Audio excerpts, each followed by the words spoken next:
Baik, adik-adik sekalian yang saya banggakan, kita lanjut ke bagian kedua penjelasan kita hari ini. Klasifikasi urusan. Jadi, klasifikasi urusan pemerintahan. Kalau kita bicara klasifikasi urusan pemerintahan, ada 3 klasifikasi urusan pemerintahan. Yang pertama, ada urusan pemerintahan absolut, ada urusan pemerintahan konkuren, dan ada urusan pemerintahan umum. Kalau kita bicara urusan pemerintahan absolut, ada 6 urusan yang sepenuhnya menjadi kewenangan pemerintah pusat, di mana urusan pemerintahan absolut itu meliputi urusan politik luar negeri. Jadi di antaranya itu mengangkat pejabat diplomatik, menunjuk warga negara untuk duduk dalam jabatan lembaga internasional, menetapkan kebijakan luar negeri, melakukan perjanjian dengan negara lain, menetapkan kebijakan perdagangan luar negeri. Itu menjadi urusan dari pemerintah pusat. Tapi tidak berarti bahwa itu diurus sendiri oleh pemerintah pusat. Bisa jadi kemudian ada pelimpahan. Nanti kita lihat sebentar bagaimana pelaksanaannya ya. Kemudian selanjutnya adalah urusan pertahanan dan keamanan. Kalau kita bicara pertahanan dan keamanan ini kan 2 hal yang sudah dipisahkan ya pasca reformasi ini, karena ini ada undang-undang yang mengaturnya. Ada yang mengatur tentang pertahanan bahwa itu domainnya TNI. Sementara ada undang-undang terkait kepolisian yang bertugas untuk keamanan. Jadi kalau bicara urusan pertahanan, ini mendirikan dan membentuk angkatan bersenjata, menyatakan damai dan perang, itu urusannya pemerintah pusat. Tapi kalau kita lihat konstitusi ya, presiden sebelum dia menyatakan damai atau perang, maka itu harus mendapat persetujuan. Kata kuncinya itu persetujuan dari DPR. Kalau tadi kaitannya luar negeri, misalnya ngangkat duta, apa seterusnya, itu kan dengan pertimbangan DPR. Kemudian menyatakan negara dalam keadaan bahaya. Nah, itu presiden yang punya kuasa itu. Beda kalau di beberapa negara di di Asia Tenggara ini, seperti di Myanmar ya, itu yang menyatakan negara dalam keadaan bahaya itu militer, angkatan bersenjatanya, sehingga dia bisa saja melakukan itu yang akhirnya melahirkan kudeta militer. Nanti cari tahu lebih lanjut. Kalau di Indonesia tidak, presiden, tapi itu pun dengan persetujuan DPR. Membangun dan mengembangkan sistem pertahanan negara. Ya, kita tahu bahwa di Indonesia ini akan ada namanya Sisham Kanrata. Nanti belajar itu di mata kuliah kajian ketahanan nasional ya. Sistem pertahanan keamanan rakyat semesta. Kemudian pencitraan ya. Jadi terkait citra satelit, persenjataan dan seterusnya. Terkait kebijakan bela negara itu pemerintah pusat. Tidak bisa tiba-tiba lalu kemudian daerah membuat kebijakan terkait itu. Wajib militer misalnya, itu kan perlu ada sinergi dengan pemerintah pusat, karena itu menjadi kewenangan dari pemerintah pusat. Kemudian terkait dengan keamanan, nah ini kan mendirikan dan membentuk kepolisian negara. Ada Polda di setiap daerah itu ada, dan itu bisa saja dibentuk di daerah-daerah. Sama tadi kalau misalnya Kodam, komando daerah militer, itu dibentuk oleh pemerintah pusat. Ya, menetapkan kebijakan keamanan nasional, ya, menindak setiap orang, kelompok atau organisasi yang kegiatannya mengganggu keamanan negara, itu pusat pengurusan. Ya, tentu ada perangkat-perangkatnya pusat itu di daerah, seperti yang saya katakan tadi, ada Polda, ada Polres, ada Polsek. Kemudian selanjutnya urusan justisi, hukum. Jadi mendirikan lembaga peradilan, mengangkat hakim dan jaksa, mendirikan lembaga pemasyarakatan, menetapkan kebijakan kehakiman dan keimigrasian, termasuk memberikan gerasi, amnesti, abolisi, itu pemerintah pusat. Gerasi itu kan pengampunan. Nah, itu harus persetujuan, pertimbangan dari Mahkamah Agung itu. Abolisi juga begitu. Abolisi itu apa ya, penghentian sebuah apa namanya, sebuah proses hukum, walaupun sebenarnya itu deliknya ada bukti dan seterusnya, tapi itu bisa membahayakan keutuhan negara. Beda kalau SP3 ya, surat perintah pemberhentian penyidikan, itu memang karena tidak cukup bukti. Tapi kalau abolisi itu kaitannya dengan ada hal yang mungkin itu bisa mengganggu keutuhan negara, membahayakan kelangsungan hidup bangsa dan negara. Amnesti, itu pertimbangan DPR itu. Harus dengan pertimbangan DPR. Karena amnesti itu kaitan dengan apa ya? Kaitan dengan hajat hidup orang banyak itu. Misalnya amnesti kaitannya dengan gerombolan pemberontak, begitu dikasih amnesti pengampunan ya. Pengampunan. Kan kemarin ada juga amnesti pajak. Jadi pengampunan pajak itu bukan berarti menghilangkan pokok pajak, tapi pengampunan terhadap pelanggaran pajak. Dendanya tidak dibayar, pokoknya harus dibayar. Dan itu untuk kemaslahatan bangsa tentu, kaitannya dengan devisa negara ya. Kaitannya dengan membentuk undang-undang, perpu ya, peraturan pemerintah ya. Dan itu yang berskala nasional tentu kewenangannya pemerintah pusat. Karena itu kan DPR, presiden bersama DPR. Harus ada persetujuan bersama.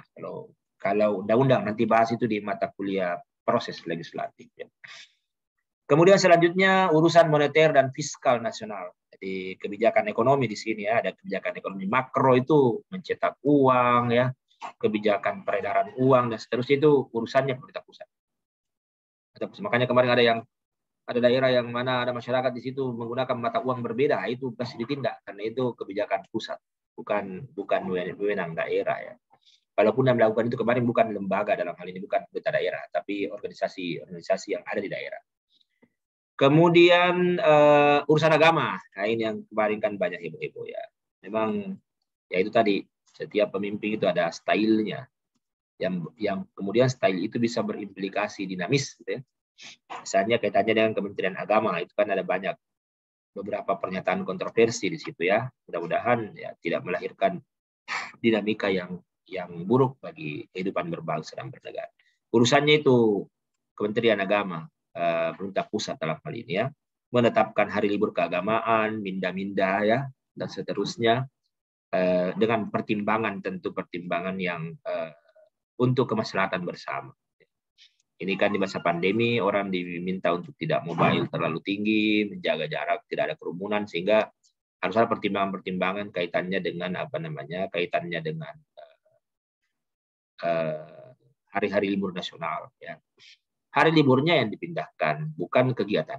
Jadi misalnya ya bahwa ada yang memperingati misalnya tahun baru Islam, tahun barunya tidak dipindahkan, hari liburnya dipindahkan. Memperingati Maulid ya silakan. Tapi kemudian ya tanggal merahnya itu, hari liburnya itu yang dipindahkan. Tapi kegiatannya silakan. Sepanjang itu tidak melanggar hukum tentu. Kaitannya dengan pandemi.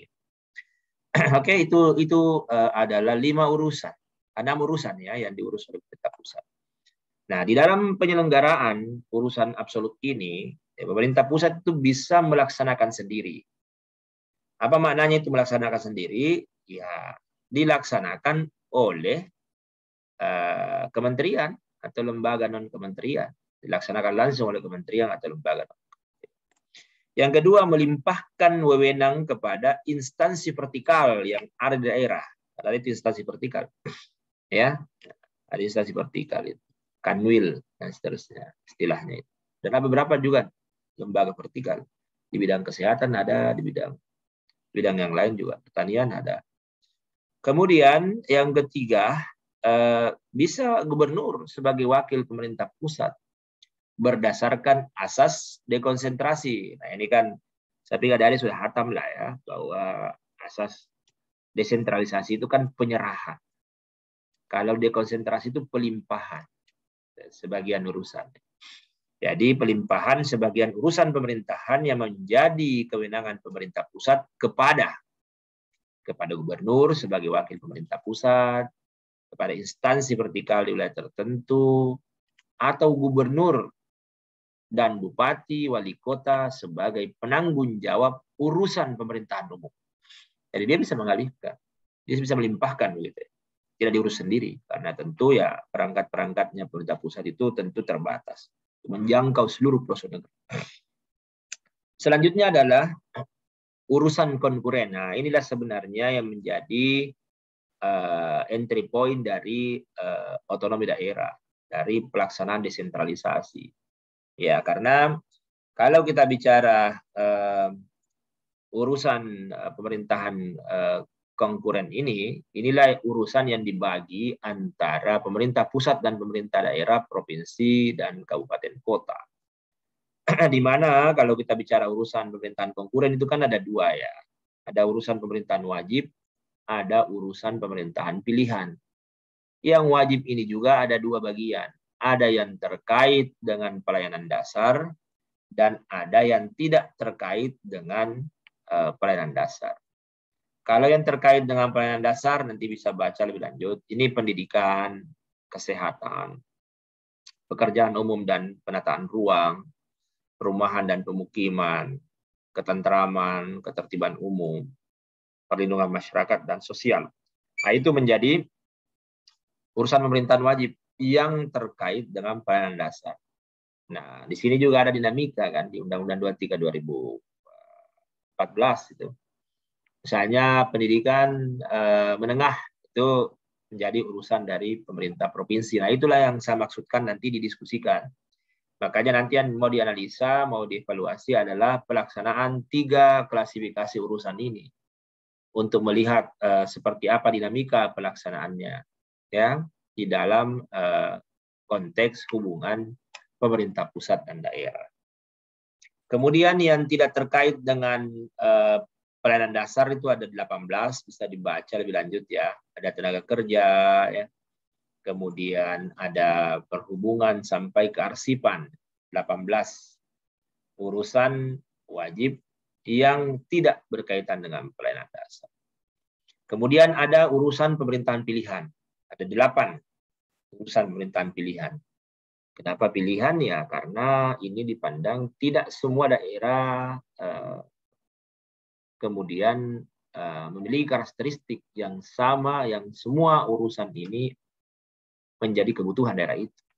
Ya, ada terkait kelautan dan perikanan, ada sampai pada transmigrasi. Ya.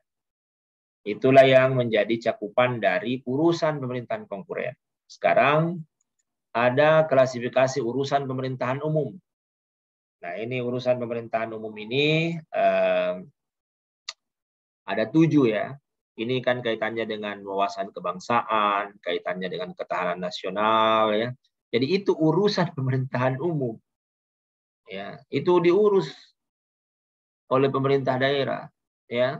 Dan ini menjadi domain dari pemerintah. Makanya kemudian dia menjadi salah satu mata kuliah di Departemen Ilmu Pemerintahan karena itu salah satu urusan sangat jelas urusan pemerintahan umum ya. Sehingga mahasiswa harus memiliki kemampuan mengkaji ketahanan nasional ya. Karena nanti kalau dia kelak jadi aparatur pemerintah baik itu di pusat misalnya di instansi pusat atau di daerah ya dia sudah bisa mengetahui itu karena itu menjadi tupoksinya ya. Pembinaan kesatuan dan persatuan bangsa, bagaimana pembinaan kerukunan terkait SARA, penanganan konflik ya.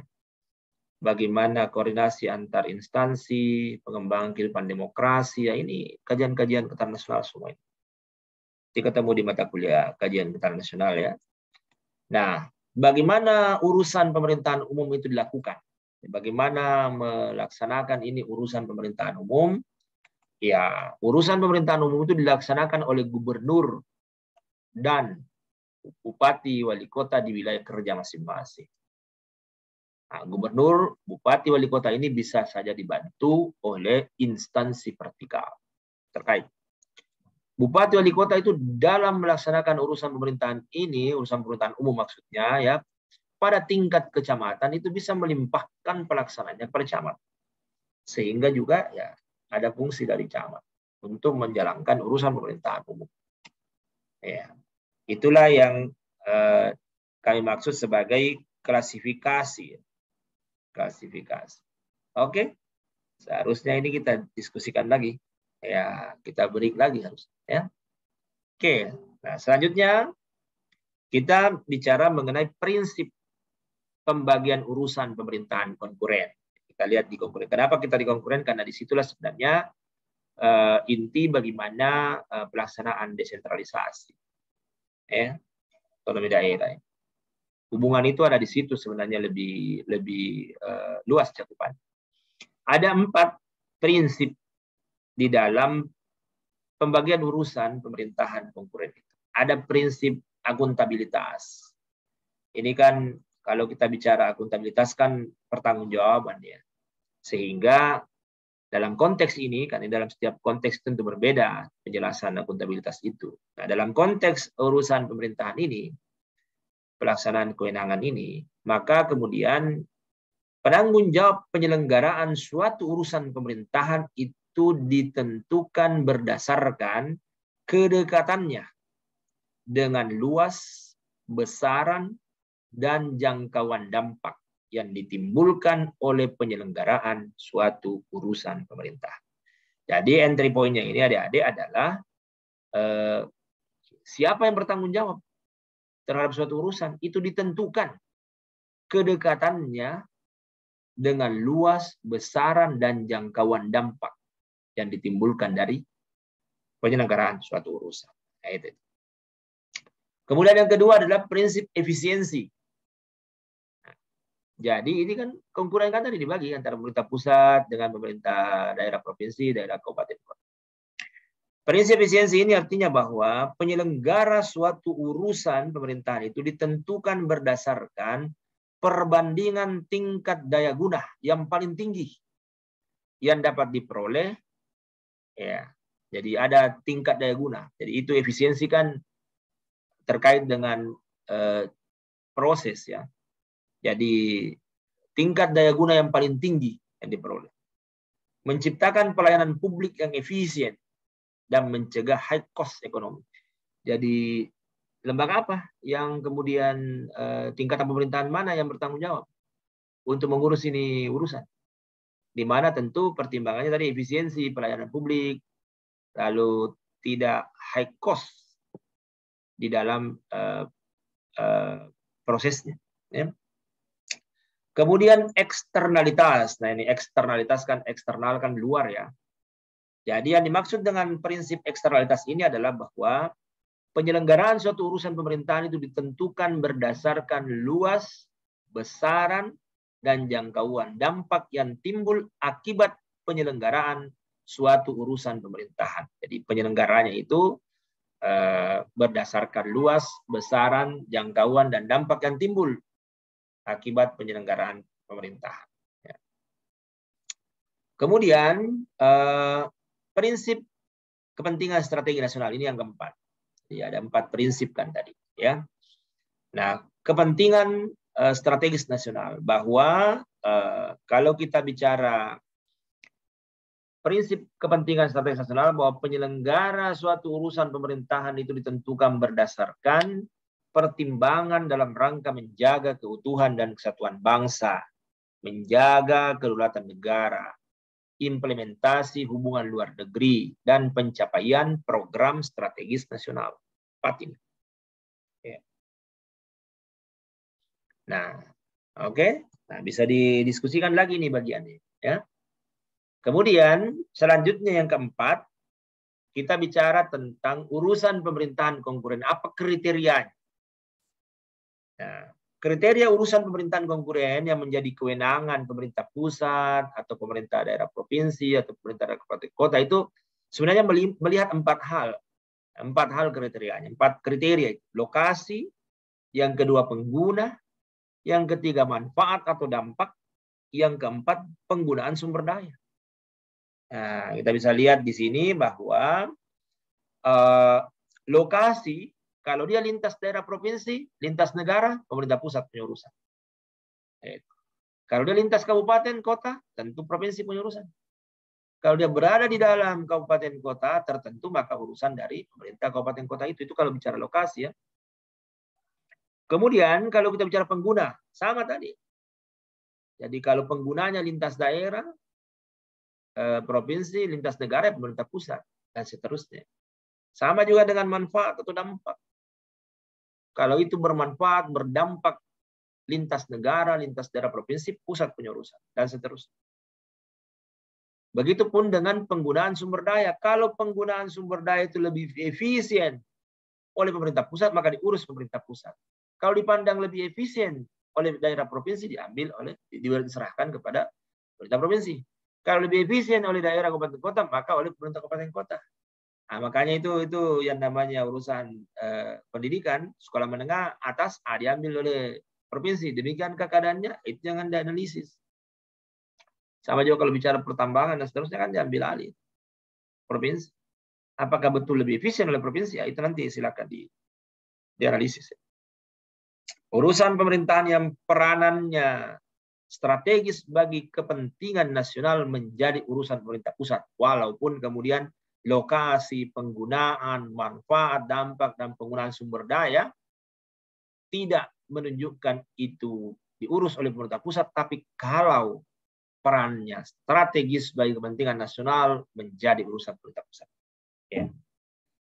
Kemudian selanjutnya adik-adik bahwa ada urusan di bidang kehutanan, kelautan, serta energi dan sumber daya mineral itu dibagi antar pemerintah pusat dan daerah provinsi. Sementara bidang yang berkaitan dengan pengolahan taman hutan rakyat, hutan raya, kabupaten kota itu menjadi kewenangan daerah kabupaten kota. Tapi silakan dilihat kembali di Undang-Undang 23 2014 apakah demikian, karena ada beberapa perubahan di situ ya. Nah, ini kaitannya dengan energi ya, sumber daya mineral itu nanti dilihat lebih jauh karena ada yang beralih dari kabupaten kota ke provinsi. Oke, silakan itu dikaji dan dijelaskan, didiskusikan bersama. Kemudian selanjutnya adalah yang kelima, pelaksanaan. Pelaksanaan urusan pemerintahan konkuren. Bagaimana pelaksanaannya? Nah, pelaksanaannya bahwa pelaksanaan urusan pemerintahan konkuren itu menjadi kewenangan dari pemerintah pusat. Yang mana itu urusan konkuren yang menjadi kewenangan pemerintah pusat?